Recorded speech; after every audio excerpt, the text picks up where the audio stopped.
জঙ্গল থেকে এক পচা গলার মৃতদেহ উদ্ধার ঘিরে চাঞ্চল্য কালনায়। নদিয়া সংলগ্ন পূর্ব বর্ধমান জেলার কালনা থানার অন্তর্গত সাতগাছি পঞ্চায়েত সংলগ্ন রেলগেটের কাছে এক ব্যক্তির মরা পচা দেহ উদ্ধারকে ঘিরে চাঞ্চল্য ছড়ালো বুধবার সকালে।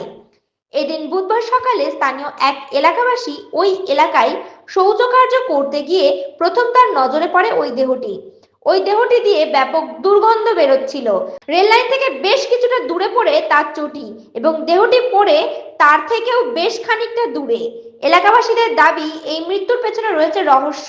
ট্রেন থেকে পড়ে মৃত্যু এমনটা মানতে নারাজ তারা। এরপরই কালনা থানার পুলিশ মৃতদেহ উদ্ধার করে কালনা মহকুমা হাসপাতালের ময়নাতদন্তের জন্য পাঠায়।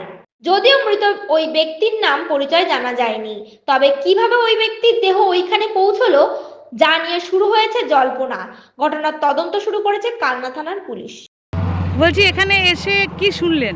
এসে দেখলাম একটা লাশ পড়ে রয়েছে। কদিন ধরে সবাই বলছে 4-5 দিনের লাশ, একটা কদিন ধরে পড়ে আছে। বিয়েটা এখন পুলিশ থেকে এসছে, এখন লাশটাকে তুলে নিয়ে যাচ্ছে পোস্টমর্টম করে, তারপরে বোঝা যাবে কোথাকার। আচ্ছা, এটা কোথায় পড়েছিল? এটা পুরো সাতগাছি পঞ্চায়েতে। কোনখানটায় পড়ে আছে? গেট, পঞ্চায়েত গেটটা ছেড়ে কিছুটা দূরে বনের মধ্যে পড়ে আছে। কদিন ধরে রয়েছে তাও কি সন্দেহ? আনুমানিক 3-4 দিন হবে, সব বলছে। গন্ধ টন্ধ বেরিয়ে গেছে, ফুলে গেছে। এটা কি কোনো কিছু সন্দেহ করছেন আপনারা? কেউ মেরে ফেলে দেওয়া?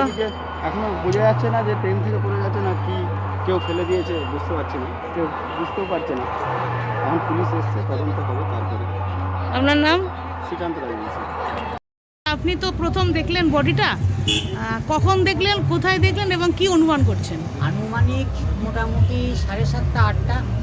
আমি রেলগেটে চা খেতে এসেছি। এসে যখন যাচ্ছি বাড়িতে, আমার মুক্তিপাড়ার দিকেই বাড়িটা, তা যেতে যেতে দেখি একটা দুর্গন্ধ আসছে। বাথরুম পাই, সেই মতো অবস্থায় বাথরুম করছিলাম, একটা দুর্গন্ধ আসছে। তা সেই দুর্গন্ধ আসার পরে দেখতে পাই একটা বস্তার মতন কি যেন পড়ে রয়েছে।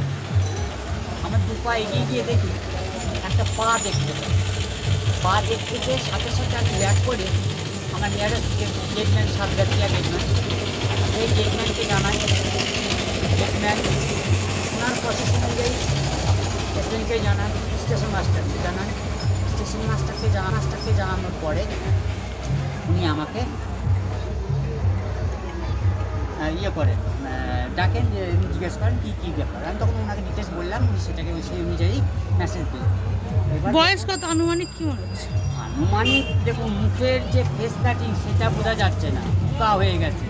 আমার যেটা মনে হচ্ছে 2-4 দিন আগেকার ঘটনা, কেননা যেভাবে দুর্গন্ধ ছড়াচ্ছে, কালকে হলেও আজকে এত দুর্গন্ধ ছড়ায় না এবং এত পোকা মাছি ডিম পারে না। তা দেখে যেটা মনে হচ্ছে 2-4 দিন। আচ্ছা, কি সন্দেহ করছেন? এখন সন্দেহ করছে বলতে, এটা আমার মনে হচ্ছে যে ট্রেন থেকে পুড়ে যাওয়া বলে আমার মনে হচ্ছে। এটা আমার আনুমানিক যেটা বলছি, আমার যেটা ধারণা। তাহলে কি হতে পারে এটা? এখন কি হতে পারে সেটা প্রশাসন। ট্রেন থেকে পড়ে গেছেন, মানে পড়ে গেছে এটা নয়। এবার ট্রেন থেকে পড়ে গেলে পরে যে কীভাবে ওনার এক জায়গায় জুতো আর বডিটা আরেক জায়গায় রয়েছে, মানে বডি থেকে জুতো আলাদা জায়গায় পাওয়া গেছে, জুতো তারপরে বডি। এটা আপনার সন্দেহ হচ্ছে ট্রেনে পড়া নয়? ট্রেনে পড়া মনে হচ্ছে। এবার প্রশাসন সেটা তদন্ত করে দেখবেন। আপনার নাম? সুব্রত মুখার্জি।